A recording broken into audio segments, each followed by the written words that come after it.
اعوذ باللہ من الشیطان الرجیم بسم اللہ الرحمن الرحیم رب اشرح لی صدری ویسر لی امری واحلل عقدۃ من لسانی یفقہوا قولی۔ معزز خواتین و حضرات، السلام علیکم ورحمۃ اللہ وبرکاتہ۔ آپ کا میزبان عمر برلاس پروگرام انوار سحر کے ساتھ ایک دفعہ پھر حاضر خدمت، اور میں امید کرتا ہوں آپ صحت اور ایمان کی بہترین حالتوں میں ہوں گے۔ ہمارے بچے جو ہیں پوچھتے ہیں اور شوق رکھتے ہیں، تو جناب ہم چاہیں گے کہ وہ کون سے سوالات ہیں جی کنٹرول روم سے بات کریں گے۔ اعوذ باللہ من الشیطان الرجیم بسم اللہ الرحمن الرحیم۔ میرا نام محمد زیان یاسین ہے اور میں D G Khan cement factory سے بول رہا ہوں۔ میرا آپ سے سوال یہ ہے کہ حج کے لیے رکھی ہوئی رقم پر زکوٰۃ ہے یا نہیں۔ میرا آپ سے دوسرا سوال یہ ہے کہ ہمارے گھر کام والے آتے ہیں، ان کو زکوٰۃ دے سکتے ہیں یا نہیں۔ Assalamu alaikum warahmatullahi wabarakatuh to all my Muslim brothers and sisters in the world. Ramadan Mubarak to all. My question is, how come people in the UK don't celebrate Eid on the same day? Jazakallah khairan for listening to me. Allah Hafiz. Assalamualaikum. My name is Musfar Zubair and my question is, during Ramadan are you allowed to listen to music? Bismillahirrahmanirrahim. My name is Abdullah Zubair and my question is it compulsory to open your fast with a date? Bismillahirrahmanirrahim. My name is Akia Zubair.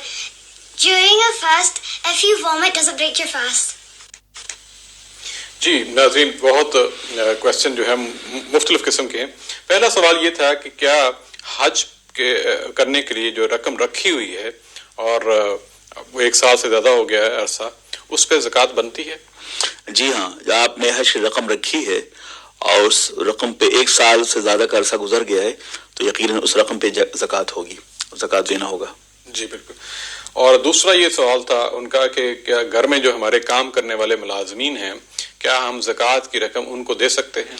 بلا شبہ بہت اچھی بات ہے، خدام کو دینا جو ہے حضور کی سنت ہے، اور دوہرا ثواب، اول خیش بعد درویش، دوہرا ثواب۔ ایک تو آپ کی زکوٰۃ کی فرضیت وہ ادا ہوگی، اور دوسری بات یہ کہ صلہ رحمی جو آپ کے خدام ہیں، بالکل دونوں باتیں ہیں، تو بلا شبہ وہ مستحق اگر ہیں ہوتے ہیں مستحق، تبھی تو آپ کے یہاں ملازم ہیں، سی بات ہے، اور ان کو دینا چاہیے، زیادہ بہتر ہے۔ بالکل بالکل دینا چاہیے۔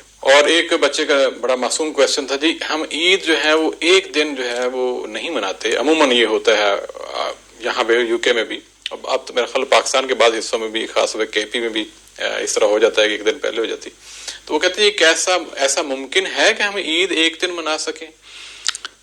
بیٹا ماشاءاللہ بڑا چھوٹا ہے لیکن سوال بہت بڑا کیا، بہت بڑا۔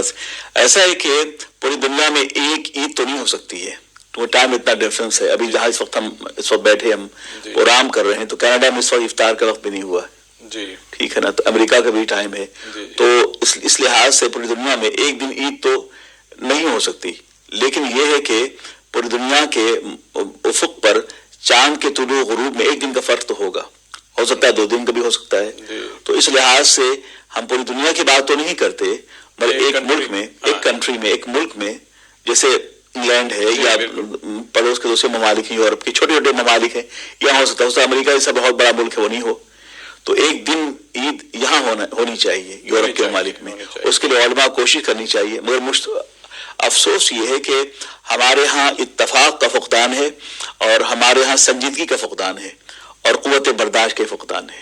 تو جب یہ تمام چیزیں کئی ہو جاتی ہیں اکٹھی، اب ایک عام سی بات ہے، جب سے یہاں بعض طبقہ ایسا بھی ہے کہ سعودی عرب میں اگر چاند دکھ گیا تو جی ہم عید کل کریں گے، تو سعودی عرب میں اگر چاند دکھ گیا، سعودی عرب سے ہمیں کیا غرض ہے؟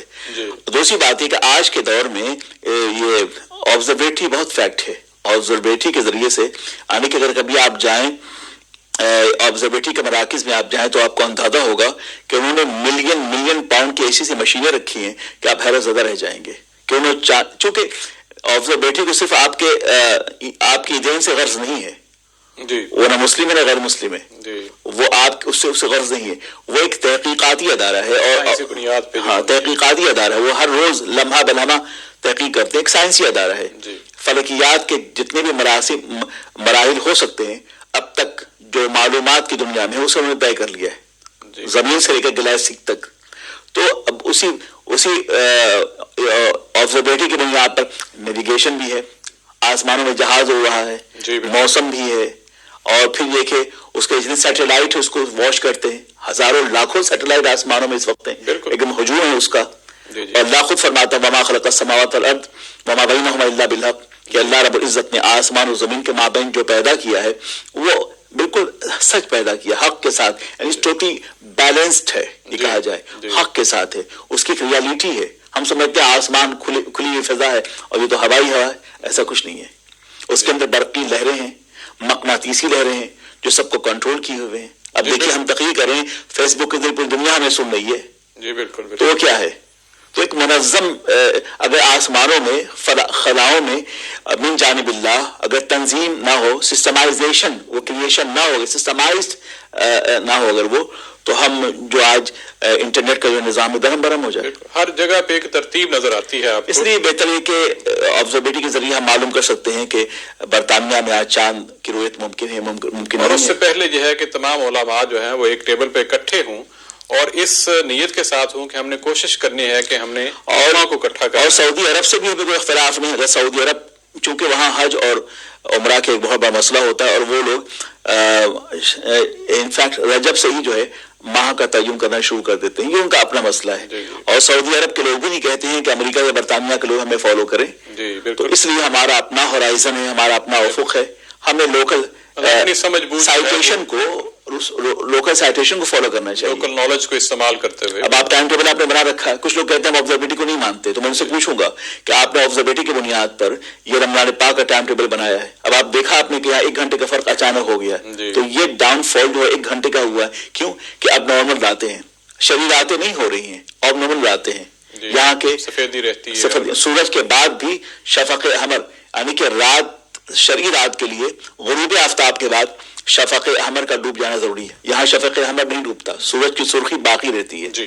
تو بہرحال جواب اس کا یہ ہے کہ سب سے پہلے علماء کو اکٹھا ہونا چاہیے اور ان کے ان کا موٹو بھی ہونا چاہیے, آبجیکٹو بھی ہونا چاہیے کہ ہم نے لوگوں کو, مسلمانوں کو, امہ کو اکٹھا کرنا ہے اور پھر کوئی بھی فیصلہ کریں وہ لوکل جو نالج استعمال کر کے سائنس کی بنیاد ہو کوئی بھی, تو اکٹھا ہونا یہ ہماری گزارش ہے, ہم یہ کہہ سکتے ہیں. صحیح.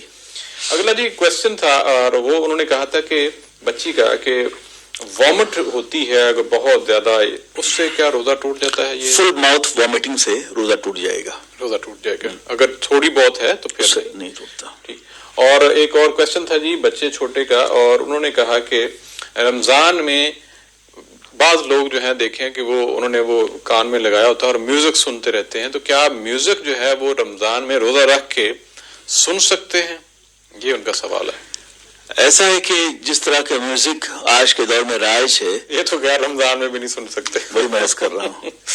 تو یہ کہنا اس کے رمضان سے مشروط کرنا یہ کوئی بات نہیں. بہتر یہ ہے کہ نغمہ لاہوتی کلام الہی کو سنیں, اس سے دل خوش رہے گا, دل مطمئن رہے گا.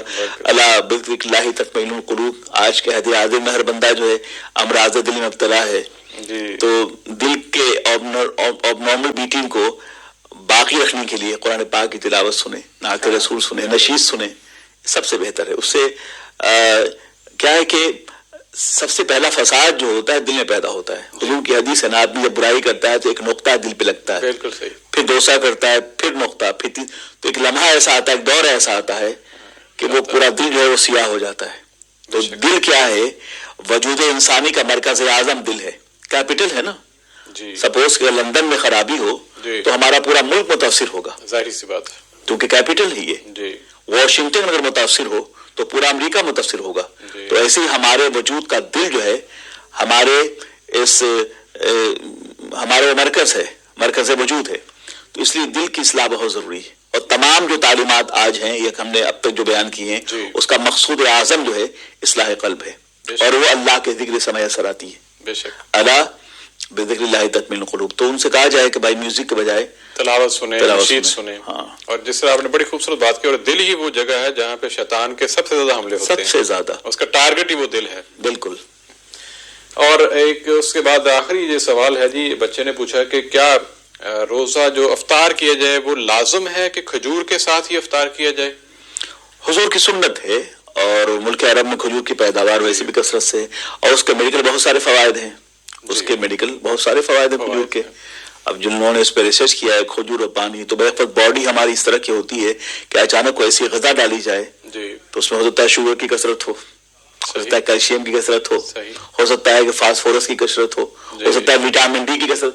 تو کسی چیز کی کثرت جو ہے یا کمی قلت باڈی کو ہارم کر سکتی ہے، نقصان دہ ہو سکتی ہے.